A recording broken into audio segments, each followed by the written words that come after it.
যে তোমরা যদি স্বাধীনভাবে উন্মুক্তভাবে আল্লাহ তাআলার দরবারে দণ্ডায়মান হতে চাও এবং তোমাদের রাষ্ট্রীয় বৈধুরিক আয়তন যেটুকু আছে এর মধ্যে যদি আল্লাহ তাআলার রহমত অনুযায়ী তোমরা বাঁচতে চাও, তাহলে আল্লাহ তাআলার ওয়াহদানিয়তকে স্বীকার করো, পরপরে তোমার মা বাবার সাথে সদাচরণ করো, তাদেরকে বৃদ্ধ অবস্থায় বৃদ্ধাশ্রমে দিয়ে দিও না, তাদেরকে অন্যের উপর ধারবার করে দিয়ে দিও না, বরং তোমাদের সাধ্য মতে তাদের খেদমত করেই যাও মৃত্যু অবধি পর্যন্ত।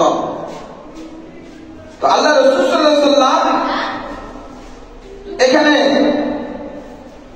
তিনি আরেকটা হাদিস আল্লাহ রাসূল সাল্লাল্লাহু আলাইহি ওয়াসাল্লাম পিতামাতার ব্যাপারে নিয়ে আসছেন। قال النبي صلى الله عليه وسلم رضا الرب في رضا الوالد وسخط الرب في سخط الوالد।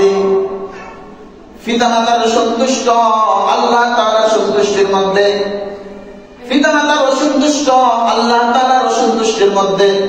পিতামাতা যদি সন্তুষ্ট থাকে তাহলে আল্লাহ তাআলা আপনার উপর আমার উপর সন্তুষ্ট থাকবেন।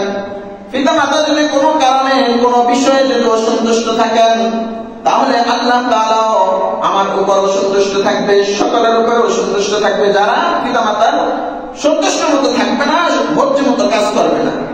কথাটা কি বুঝাতে পারছি? এটা কয় নাম্বার দফা বলেন? 2 নাম্বার দাবি আল্লাহ তাআলা উম্মতদের জন্য দিয়েছেন আল্লাহ রাসূল সাল্লাল্লাহু আলাইহি ওয়াসাল্লামকে মেরাজের রাত্রিতে।